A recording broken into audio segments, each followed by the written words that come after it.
কয়েকদিন ধরেই আওয়ামী লীগ নিষিদ্ধের দাবিতে ছাত্র জনতা সহ বিভিন্ন রাজনৈতিক দল নাগরিক সমাজের পক্ষ থেকে রাজপথে কর্মসূচি হচ্ছে।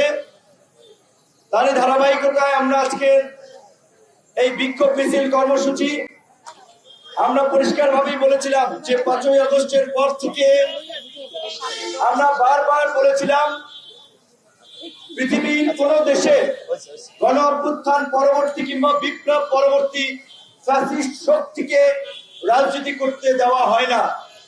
পরাজিতদের স্থান বিজয়ীদের রাজনীতিতে হয় না। এই ফ্যাসিস্ট আওয়ামী লীগ যারা গত 16 বছরে এই দেশের মানুষের উপরে অত্যাচার, নির্যাতন, গুম, খুন, হত্যাযজ্ঞ চালিয়েছে, দেশের টাকা বাইরে পাচার করে দেশের অর্থনীতিকে ফোকলা করেছে এবং সর্বশেষ এই জুলাই আগস্টের গণ অভ্যুত্থানে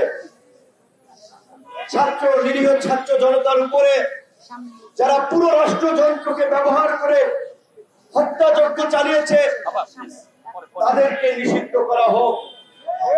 কিন্তু আমরা বলেছি সরকার কথা শুনে নাই। আমরা যারা জেলে গিয়েছিলাম, রিমান্ডে ছিল, কারাগারে ছিল, তারা জানে তাদের সাথে ওই কারাগারে এবং ওই ডিবি হেফাজতে কি হয়েছে। তরুণ তরুণ ছেলেদের ছাত্রদল কিংবা শিবির কিংবা যারা বিভিন্ন শিক্ষা প্রতিষ্ঠানে কিংবা রাজপথে যে উত্তরা, মিরপুর, বাড্ডা বিভিন্ন জায়গায় যারা নেতৃত্ব দিয়েছিল, এই সমস্ত নেতৃত্ব স্থানীয় পর্যায়ের ছেলেদেরকে নির্মম ভাবে ঝুলিয়ে পিটিয়েছে, নিষ্ঠুর আচরণ করেছে তাদের সাথে, যা অনেক ক্ষেত্রে বলার মতো না, নিজেরই লজ্জা হয়। এমনকি শুধুমাত্র এই ছাত্র যুবক তরুণদের সাথে নয়, সিনিয়র রাজনৈতিক নেতৃত্ব, সাবেক এমপি, মন্ত্রী, নারী, পুরুষ, তাদের সাথে কি বর্বরতা হয়েছে সেটার সাক্ষী আমরা। কিন্তু দুঃখজনক, শুরুর দিকে বিশেষ করে ডিবির দায়িত্বে ছিলেন রেজাউল করিম, তাকে ধন্যবাদ জানাতে হয়। তার একটা সক্রিয় রোল ছিল। আমি বলবো পুরো পুলিশ প্রশাসনের চেয়ে ডিবির রেজাউল করিমের নেতৃত্বে ডিবি সক্রিয় ছিল।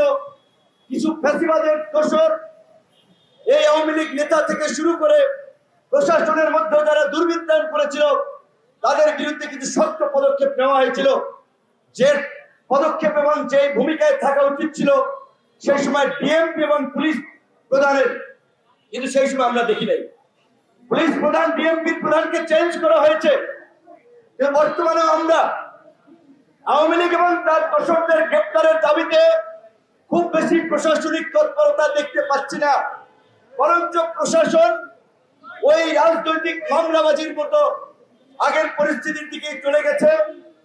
বিভিন্ন নেতাদের, এমনকি এই তথাকথিত ছাত্র নেতাদের অনেকের হস্তক্ষেপ, পুলিশের এসপি পরিবর্তন হয় তাদের কথায়, ডিআইজি পরিবর্তন হয় তাদের কথায়। তো এই প্রশাসন কাজ করবে কিভাবে? এই যে একটা প্রবাদ আছে, লোহা গরম থাকতে আঘাত করতে হয়।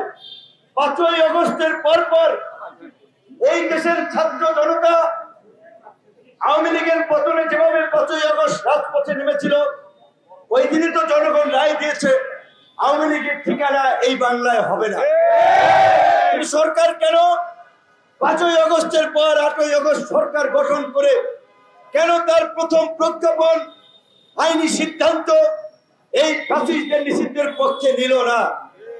আজকে আমাদের নেতৃত্ব বলেছে আমরা বিভাজন চাই না, আমরা ঐক্য চাই, জাতীয় ঐক্য এবং সংহতির মধ্যে দিয়ে আগামীর বাংলাদেশ বিনির্মাণ করতে চাই। কিন্তু জাতীয় ঐক্য সংহতির নামে যারা ভাওতাবাজি করছে তাদেরকে আমাদের চিনতে হবে। আমি যদি আপনাদের সকলকে সাক্ষী রেখে বলি, আন্দোলন আমরাও করেছিলাম, আন্দোলনের জন্মই তো দিয়েছিলাম আমরা। এইখানকার প্রত্যেকটি ছেলে এবং এই যে কয়েকজন নারী নেত্রী দাঁড়িয়ে আছে, গতকালকেও 2 জনের হাত ভেঙেছে। প্রত্যেকে পুলিশের, ছাত্রলীগ, যুবলীগের হামলা, মামলা, নির্যাতনে নিপীড়িত হয়ে গত 7-8 বছর ধরে এই রাজপথে ধারাবাহিকভাবে লড়াই চালিয়েছে।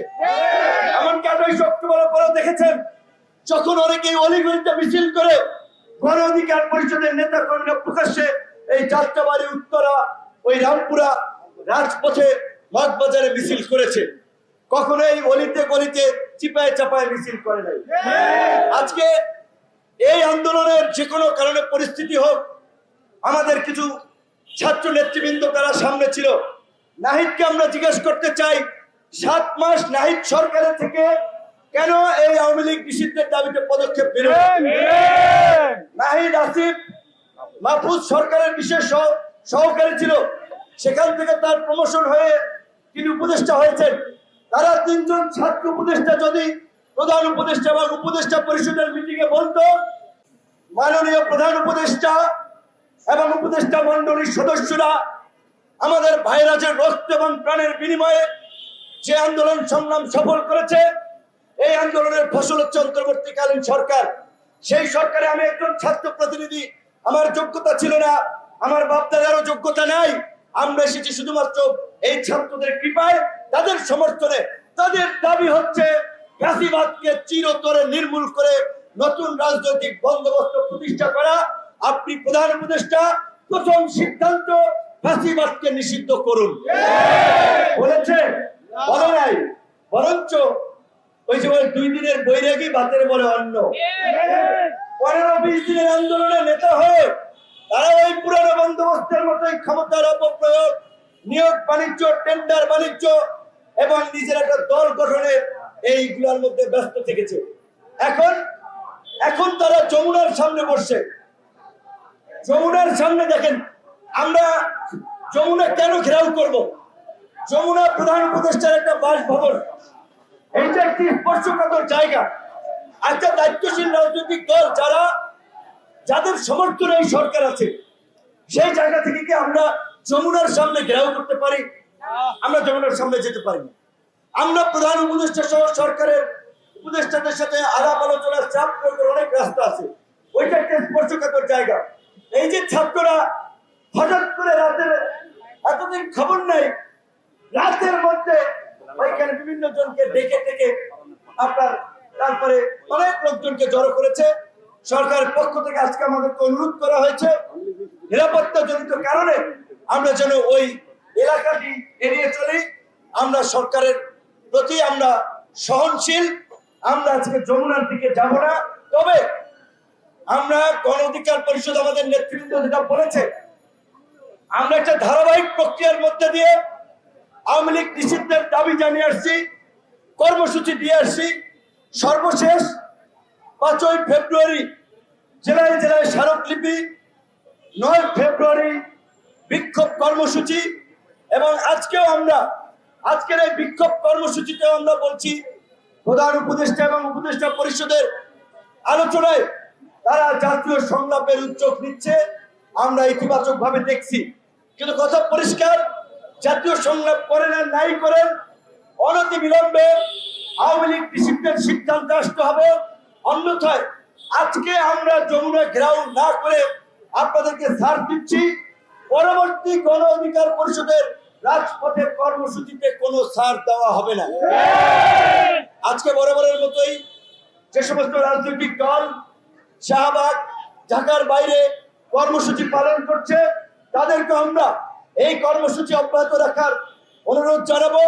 কারণ আওয়ামী লীগ নিষিদ্ধ না হলে এই দেশে আবার স্বাধীনতা সার্বভৌমত্বের সংকট তৈরি হবে। এই বিপ্লবীরা, এই গণ অভ্যুত্থানে আমরা যারা নেতৃত্ব দিয়েছি, বড় বড় রাজনৈতিক দল হয়তো সমঝোতা করে অতীত যেভাবে ব্যবসা বাণিজ্য চালাইছেন, রাজনীতি করেছেন, তারা করবে। সবচেয়ে আঘাতটা পড়বে আমাদের বুকে এসে।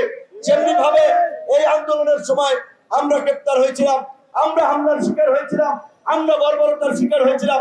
কাজে আমাদের এটা একটা পরিষ্কার দাবি, আওয়ামী লীগ নিষিদ্ধের প্রশ্নে আর কোনো আপোষ করা হবে না, সরকারকেও আর কোনো সুযোগ দেওয়া হবে না।